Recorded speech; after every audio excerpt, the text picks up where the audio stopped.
बेटा प्रोबेबिलिटी के बारे में आपको बताने जा रहे हैं।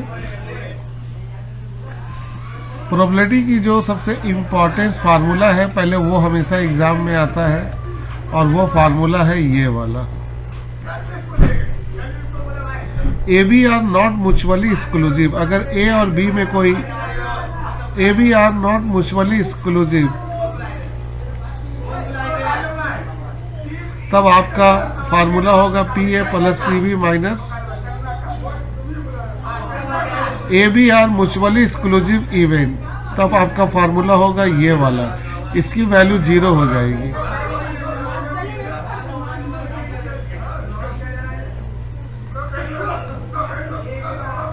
जीरो का मतलब है कि यहाँ ए और बी का कोई रिलेशन नहीं है। ए बी अगर इंडिपेंडेंट है तो फार्मूला ये वाली होगी। ये सब फार्मूला आप लिखोगे, मैं इस सबको अभी रिवीजन कर देता हूँ। इसके बाद हम लोग का है बेटा 4 number formula A by B. अगर आपका बटा में है तो इसको बोलते हैं कंडीशनल प्रोबेबिलिटी। इसमें हम लोग को क्या करना है बेटा, इसमें हम लोग को ध्यान देना है, और वो ध्यान देना है कि यहाँ पर बटा है तो बटा में ऊपर में इंटरसेक्शन होगा, और नीचे अगर बी है तो बी देना। जैसे यहाँ देखो ए है तो नीचे में ए दे देना, और जहाँ कॉम्प्लीमेंट्री होगा वहाँ 1 माइनस करना।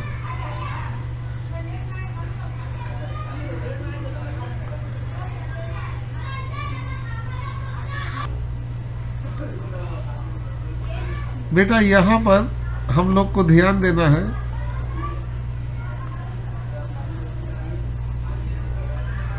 कि कुछ इंपॉर्टेंस टर्म से जो यूज होता है एमसीक्यू में। A B are mutually exclusive event. अगर म्यूचुअली एक्सक्लूसिव इवेंट है ए और बी, तो ए और बी में कोई ताल्लुक नहीं है, तो उसका वैल्यू या तो इन्फिनिटिव होगा यानी कि नल होगा, नहीं तो 0 होगा। अगर ए बी और एग्जिस्टिंग इवेंट है, देखो ये नाम याद रखो, एग्जिस्टिंग इवेंट। एग्जिस्टिंग इवेंट का मतलब होता है बेटा नॉट म्यूचुअली एक्सक्लूसिव। याद रखना, नॉट म्यूचुअली एक्सक्लूसिव। तब वहां पर हम लोग बेटा पी एन बी का वैल्यू 0 नहीं होगा, उसका कुछ वैल्यू होगा और वो एग्जिट करेगा।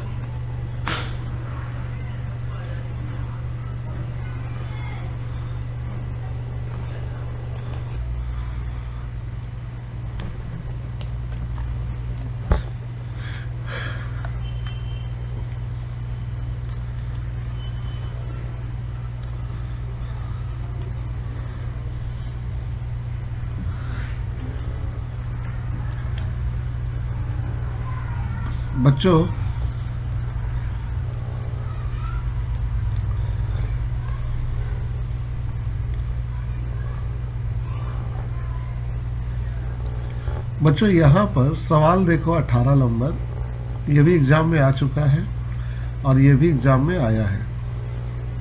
यहाँ हम लोग को मान दिया हुआ है 2 ठो, ए बाई बी का भी दिया हुआ है, बी बाई ए का दिया हुआ, बोला पी ए निकालो और पी बी निकालो। तो बच्चों पहले हमें ये बताओ, मैं सवाल 18 सॉल्व कर रहा हूँ।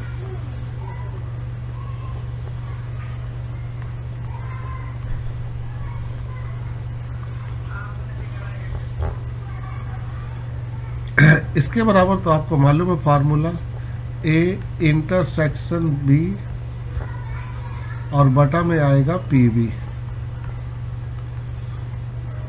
बच्चों यहाँ पर इसका मान दिया हुआ है 0.75। पी ए इंटरसेक्शन बी का मान नहीं है,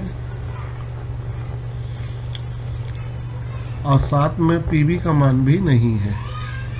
तो पीबी का मान नहीं है तो एक्स मान लिए, इसको 1 नंबर इक्वेशन कर दिए।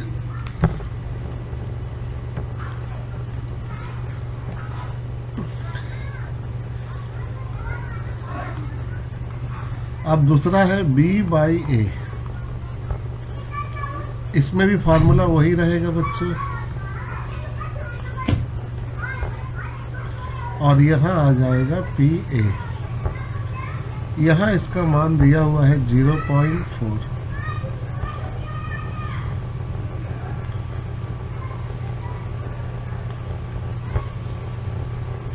आप पीए भी दिया हुआ है, 0.6 दिया हुआ और ये 0.4 है। क्रॉस मल्टीप्लाई करो,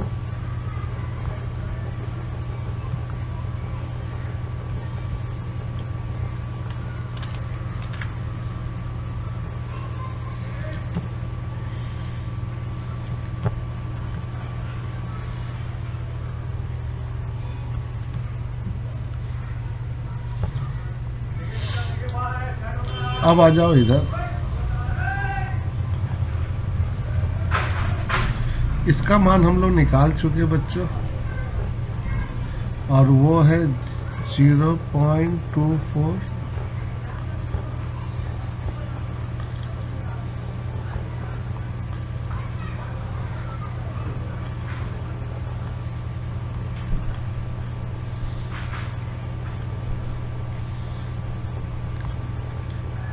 इसको इससे काट दो,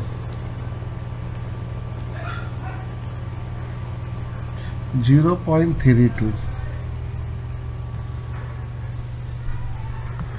तो 0.32 पीबी का मान आ गया।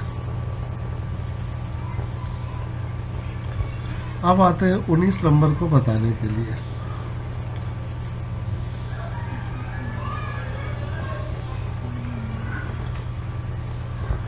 उन्नीस में भी आपका जाकर दिया हुआ सेम,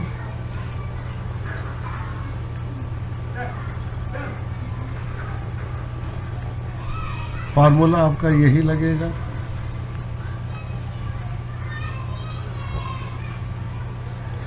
बटा में पीबी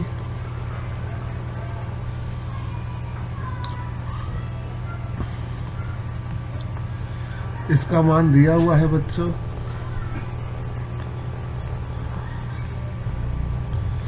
0.75।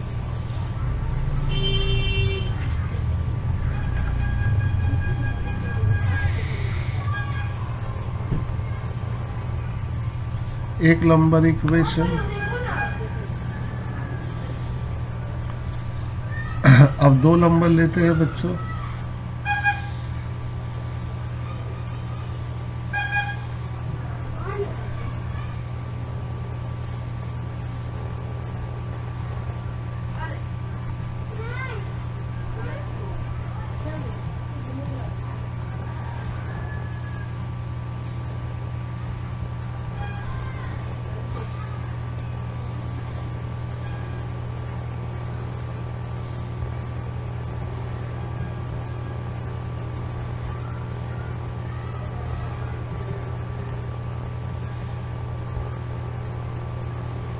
मान है 0.4। क्रॉस मल्टीप्लाई करोगे तो मान आ जाएगा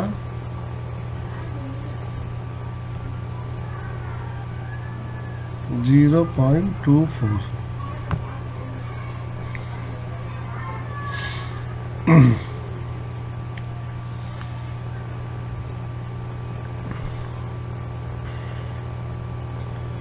अब यूजिंग एक नंबर इक्वेशन यूज करो।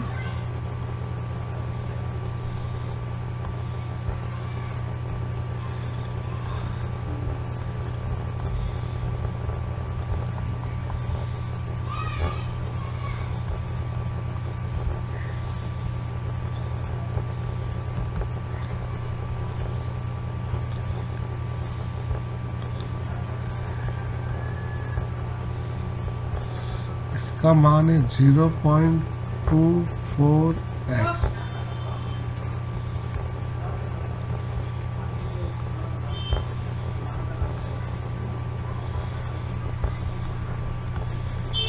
काट दो।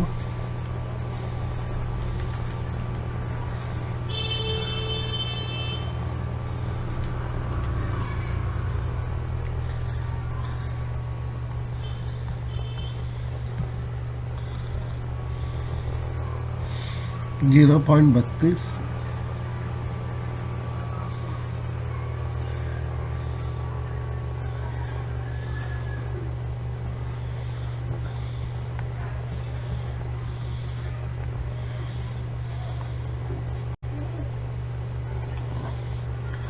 पीबी का मान आ गया 0.32। हमसे मांग रहा है पी ए बी का ऊपर कॉम्प्लीमेंट्री।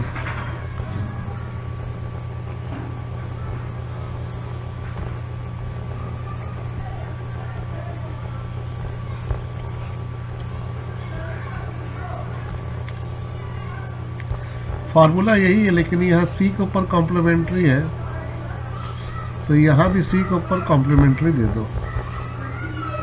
अब इसका फार्मूला होगा P A minus P A intersection B, और ये 1 माइनस क्या होगा, पी बी।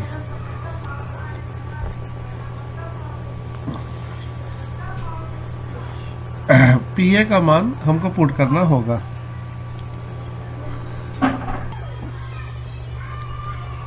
(0.4 माइनस 0.24 बटा में 1 माइनस 0.32।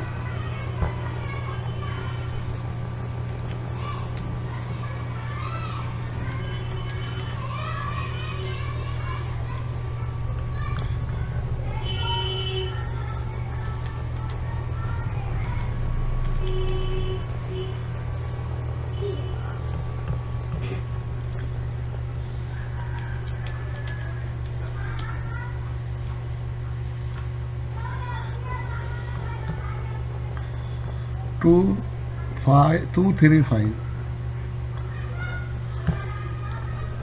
आंसर। अब नेक्स्ट सवाल चलते हैं।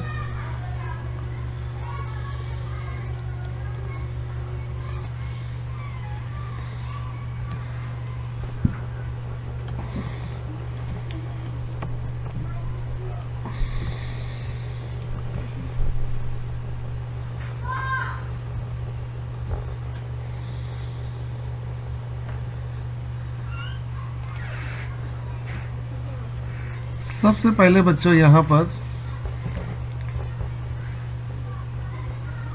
सवाल 11 को सॉल्व कर रहे हैं।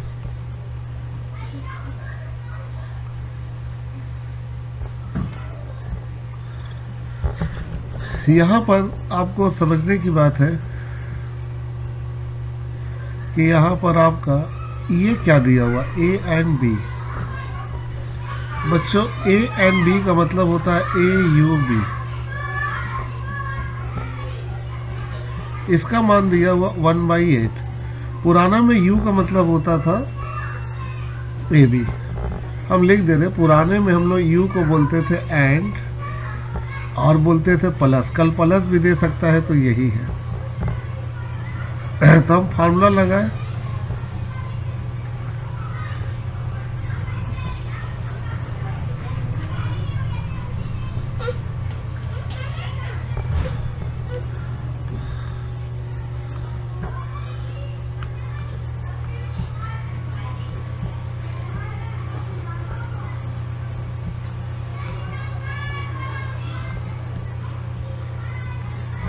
इनका मान 1/8 है।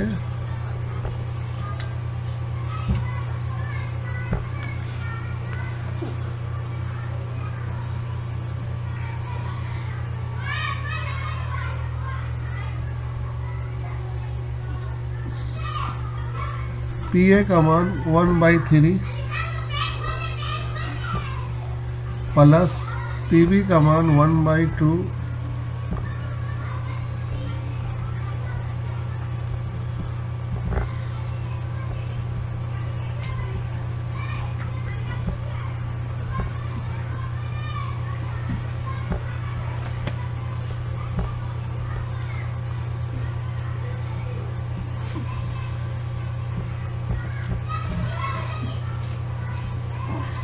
एलसीएम ले लो 48।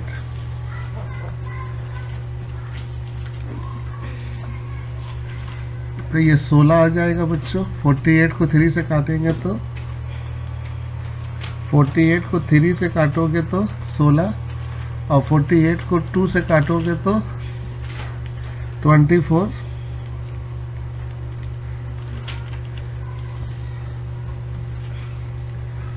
और इसको 8 से काटोगे तो 6।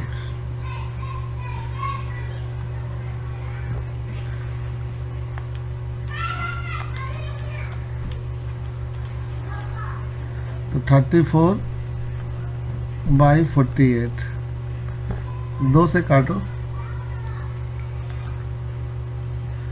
17/24।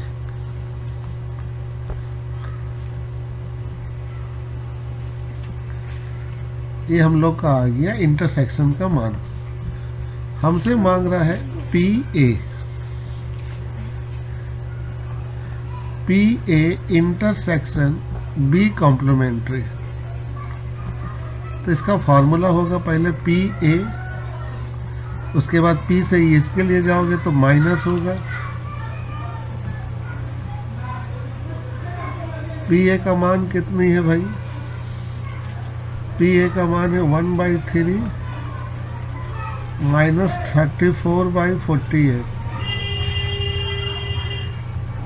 एलसीएम 48 ले लो। 48 को 3 से काटो, 16 माइनस 30 सॉरी, और यहाँ से आएगा 34।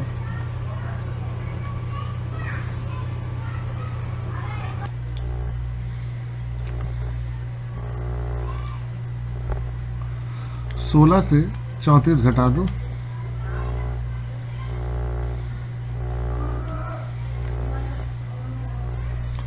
तो माइनस 18/34 आएगा। 2 से काटो 18 को, तो -9, और 48 को काटो 2 से,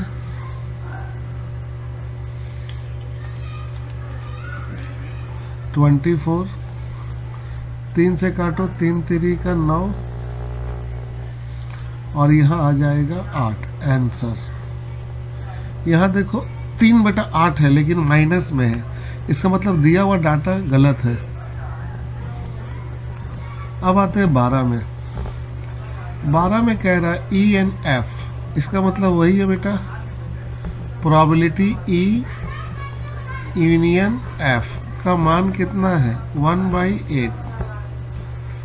तो पहले फार्मूला लगा दो। तो पहले A और B लिखते थे, अब लिखोगे EUF।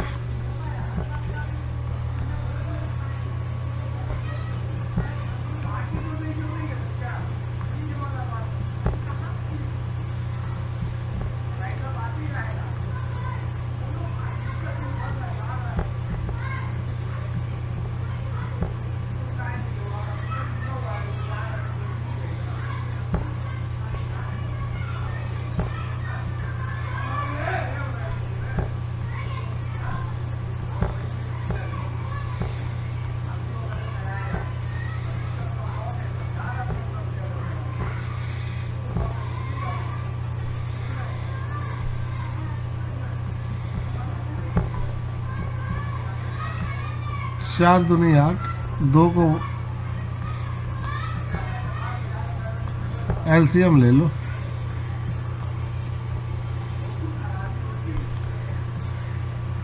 अब इसको इधर लाके प्लस कर लो।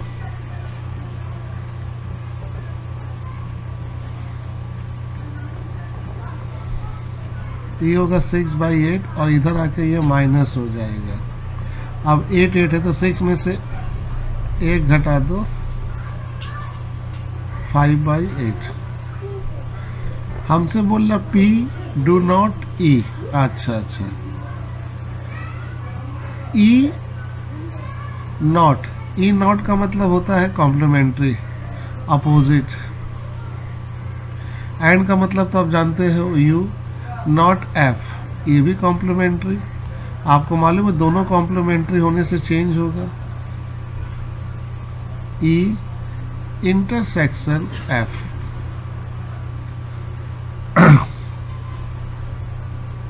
अब यहाँ पर बच्चों हम लोग 5/8 रख देंगे, एलसीएम लेंगे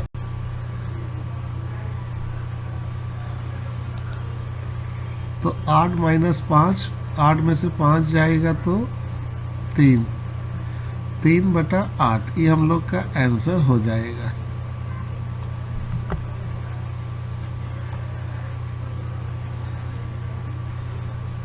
अब हम चलते हैं नेक्स्ट।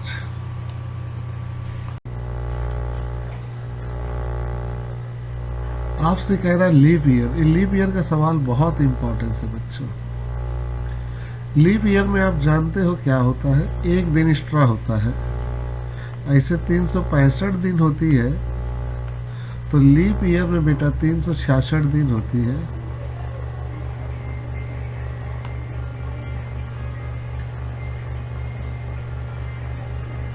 तो हमसे पूछ रहा है कि बताइए रैंडमली 53 संडे कंटेन 53 संडे।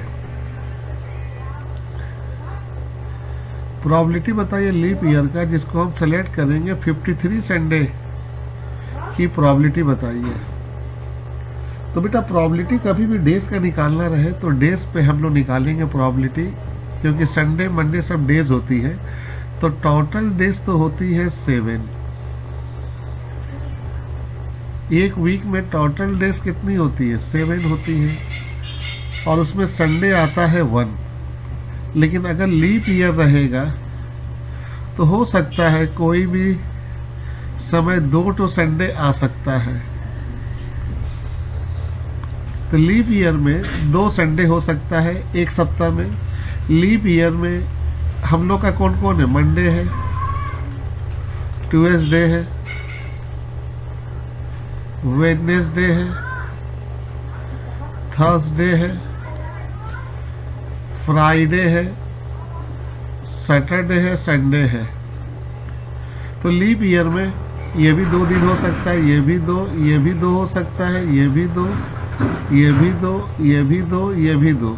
तो लीप ईयर में कभी भी पूछे कितना संडे होगा ये बताओ, कितना मंडे होगा, तो हमेशा 2 होगा। तो इसका आंसर होगा 2/7।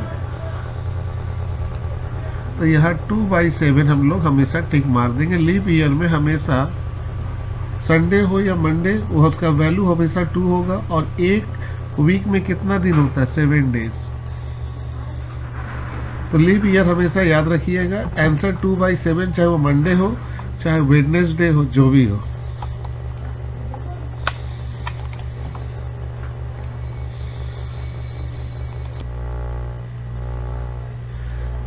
हमसे कह रहा है कि ये भी कौन है, इंडिपेंडेंट है, एग्जिस्टिस है या म्यूचुअली एक्सक्लूसिव है। तो चलिए देखते हैं। पहले तो हम फार्मूला लगा लें।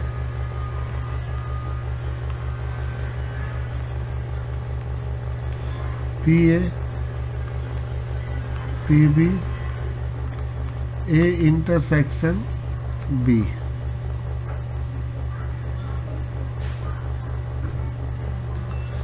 थ्री बाई 5, 1/3, 2/5,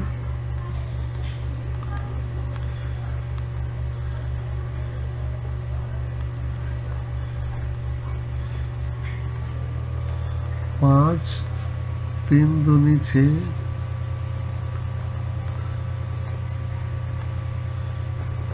इसको इधर लाके प्लस करो, 11/15 माइनस 3/15।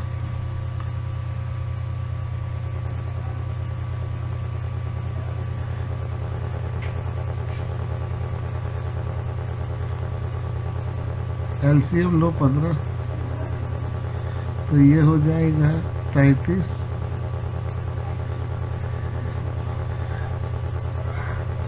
नहीं, ये हो जाएगा 11, सॉरी 15 कट गया, और ये हो जाएगा 9, 2/50। एलसीएम लेने पे 15 एलसीएम लोगे तो 15 कट जाएगी तो 11 उतरेगी, और 5 को काटोगे अगर 15 को तो 3, 3, 3, 9। अब हम लोग को ये मिल गया। तो इंडिपेंडेंट है कि नहीं पहले वो चेक कर लो। इंडिपेंडेंट का फार्मूला तो आपको मालूम है,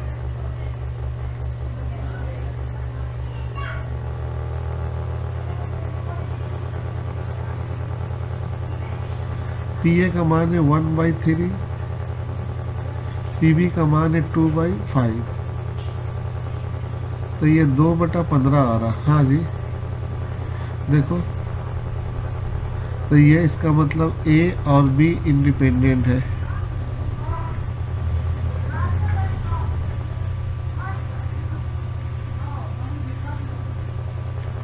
तो हम लोग यहाँ इंडिपेंडेंट में टिक मार देंगे।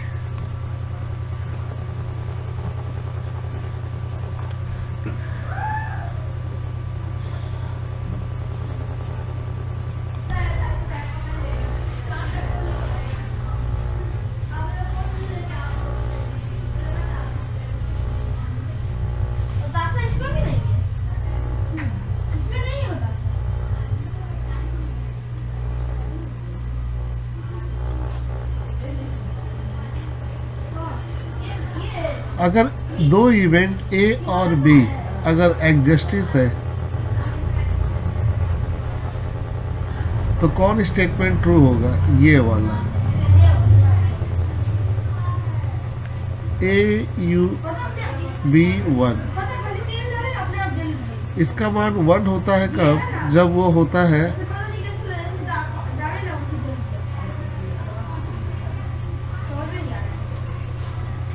एग्जिस्टिव इवेंट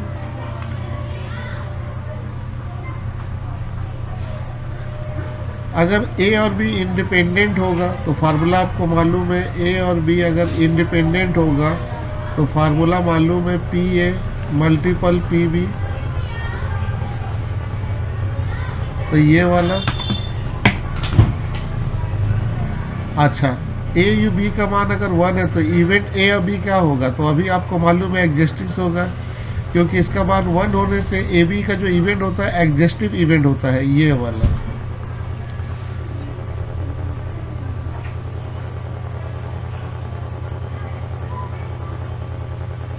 ठीक है बच्चों, ये सब ईयर में आया है। जब कभी भी इसकी वैल्यू 1 होगी तो वो इवेंट कहलाएगा, ए और बी कहलाएगा एग्जिस्टिंग इवेंट।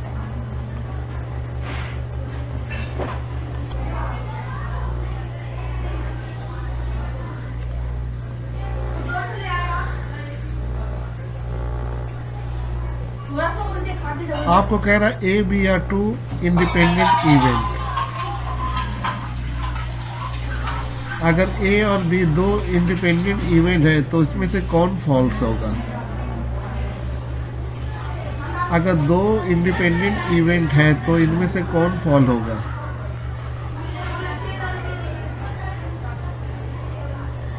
ये वाला फॉल होगा।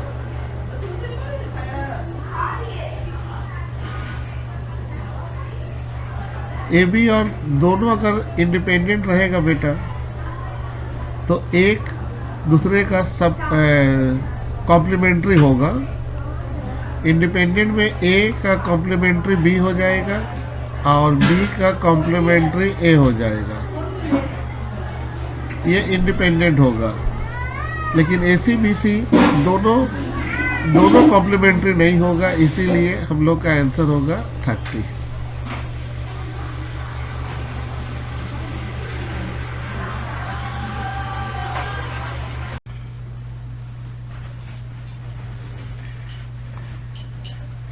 बेटा ये प्रोबेबिलिटी ताश के पत्ते के ऊपर है।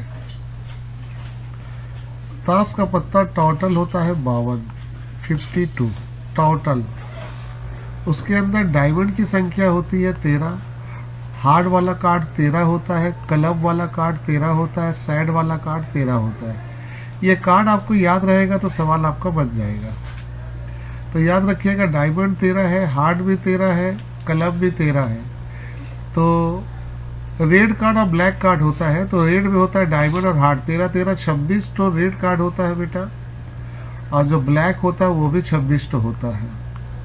अब इस सब कार्ड के अंदर किंग होता है 4 ठो, क्वीन 4 ठो होता है, जोकर 4 ठो होता है और एस कार्ड 4 ठो होता है।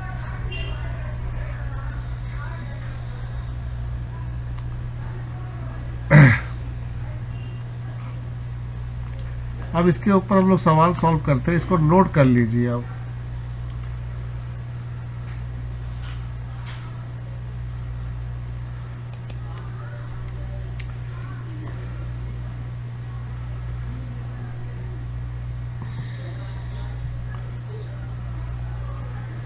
बच्चों ये सवाल एग्जाम में आया है हम लोग का। एक कार्ड निकालना 52 कार्ड से, तो 52 कार्ड है, उसमें से एक कार्ड निकालोगे तो 52 आएगा। आपको बोलना आइदर किंग कार्ड होगा या तो हार्ट होगा। तो किंग कितना है देखो पहले बेटा, किंग 4 है, और हार्ट कार्ड कितना है 13 है। तो इसकी जो प्रोबेबिलिटी होगी बच्चों वो कितनी होगी, 13 और प्लस 4, और बटा में तो आप टोटल कार्ड लोगे 52, तो आंसर आएगी 17/52। कैच हुआ कि नहीं पहले बताओ। कार्ड का सवाल बहुत इजी होता है बच्चों, खाली कार्ड की नंबर याद रखो। टोटल 52 है, ये कार्ड को जरूर लिख लेना। डायमंड हार्ट 13-13 करके है, और ये दोनों को जोड़ोगे 26 रेड कार्ड हो जाएगा। क्लब और सेड होता है 13-13, ब्लैक 26 हो जाएगा, जिसमें क्वीन 4 होगा, राजा रानी जोकर सब 4-4 तो होगा। अब आगे चलते हैं बच्चों, देखते हैं।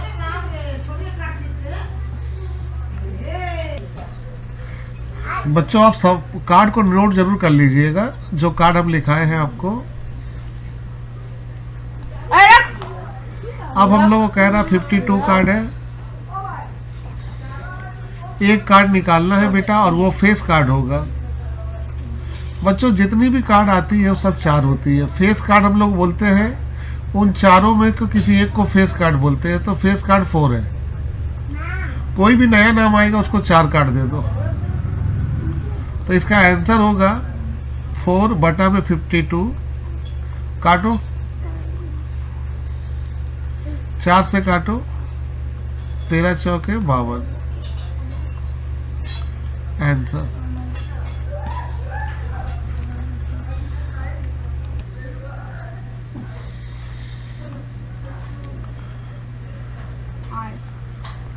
बच्चों टोटल 52 कार्ड्स है, हमको बोल रहा स्पेड कार्ड निकालो और हार्ट कार्ड निकालो। तो बच्चों स्पेड और हार्ट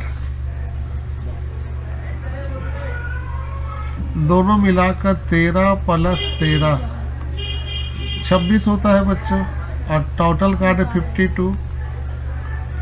13 से काटो, 13 दूनी 26, 13 चौके 52, 2/3।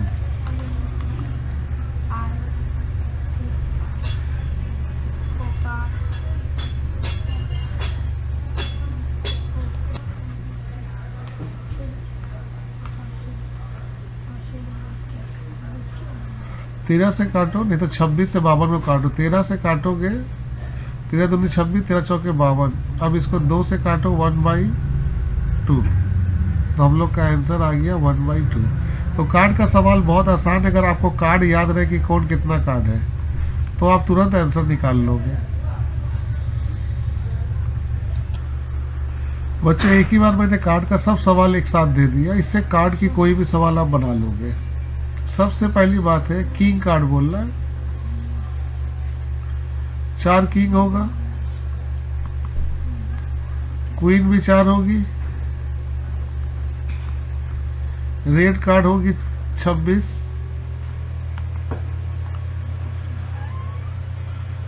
ब्लैक कार्ड, ये ब्लैक है, ब्लैक कार्ड भी 26 है बच्चों। एस कार्ड है आपका जाकर 4,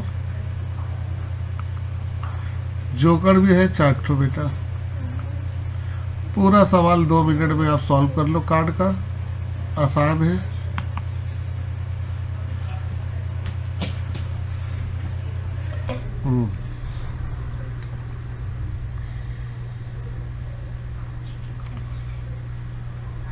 ये प्रोबेबिलिटी का बहुत इंपॉर्टेंट सवाल है, हम लोग के पुराने एग्जाम में ये बहुत बार आया बच्चों। एक फैमिली में 3 लोगों का जन्म होता है, तीनों का बर्थडे डेट अलग अलग है। तीनों का, यानी कि फर्स्ट, सेकेंड और थर्ड।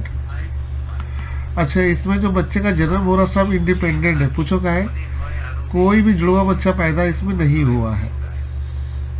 तो चलो पहला बच्चा की बात करें हम। फर्स्ट बच्चा, साल में टोटल 365 दिन होता है, उनमें से कोई एक बच्चा का जन्म हो गया पहला का, तो दूसरा का जो जन्म होगा बच्चों,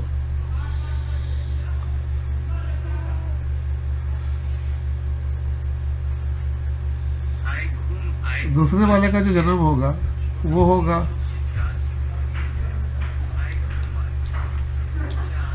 364, और तीसरे वाले का जो होगा बच्चों उसका होगा 363 बटा में 365।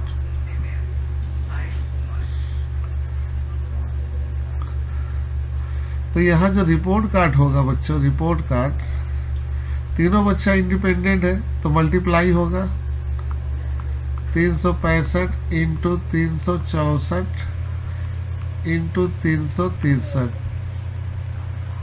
और बटा में के बार हो गया 365।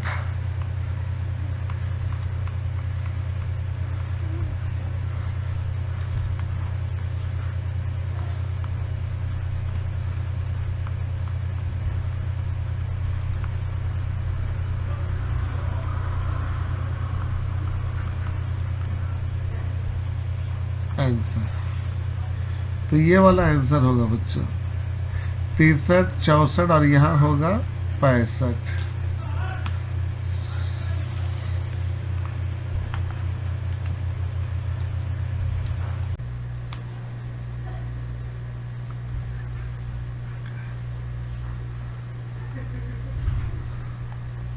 बच्चों अब ये जो सवाल है ये भी बहुत इंपॉर्टेंस है। ये सवाल है प्रॉब्लम सॉल्व के ऊपर। एक हमारा स्टूडेंट है जिन्होंने प्रॉब्लम सॉल्व किया है मैथ का 3/4, बी ने सॉल्व किया है 2/5, सी ने सॉल्व किया है 5/9। ये बहुत बार बीकॉम एग्जाम में दिया है बेटा, ओल्ड सिलेबस में। तो बेटा यहाँ प्रॉब्लम जो सॉल्व आएगा कभी भी एग्जामिनेशन का, तो इसमें जो प्रॉब्लम सॉल्व किया सब इंडिपेंडेंट किया, कोई किसी का नकल नहीं मारा है। तो इसको हम लोग बनाएंगे कैसे? जैसे ए है, ए ने प्रॉब्लम सॉल्व किया 3/4, यानी कि 4 में से 3 सॉल्व किया, तो इसका मतलब वो सॉल्व नहीं कर पाया 1/4। 4 में 3 सॉल्व किया, 1/4 सॉल्व नहीं कर पाया। बी ने सॉल्व किया 2/5, 5 में 2 भी सॉल्व किया तो कितना सॉल्व नहीं कर पाया 3/5।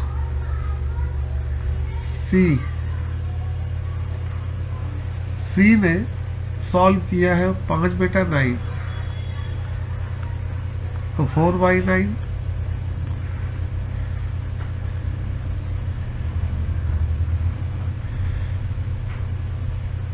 ये लोग इंडिपेंडेंट किया है तो मल्टीपल कर दे 1/4,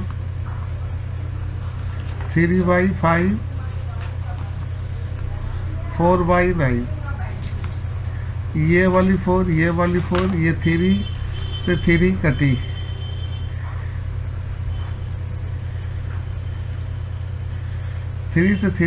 तो 1/में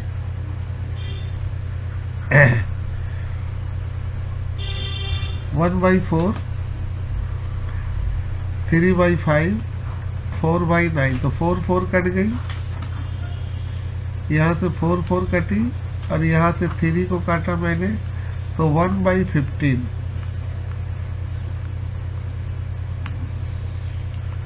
यानी कि 15 इन लोग का ज्वाइनिंग करके 15 में से एक प्रॉब्लम इन लोग सॉल्व नहीं कर पाया।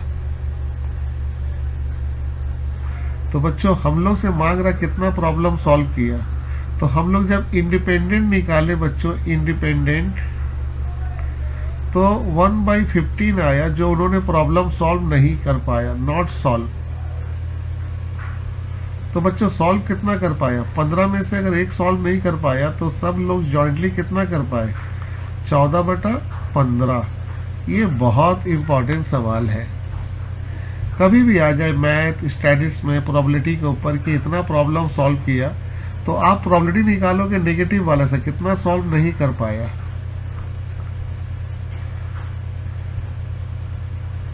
देखो 4 में से 3 सॉल्व किया, 1 नहीं कर पाया, 5 में 2 सॉल्व किया, 3 नहीं कर पाया, 9 में से 5 किया, 4 नहीं कर पाया। तो जब मल्टीप्लाई किए तो आया 1/15।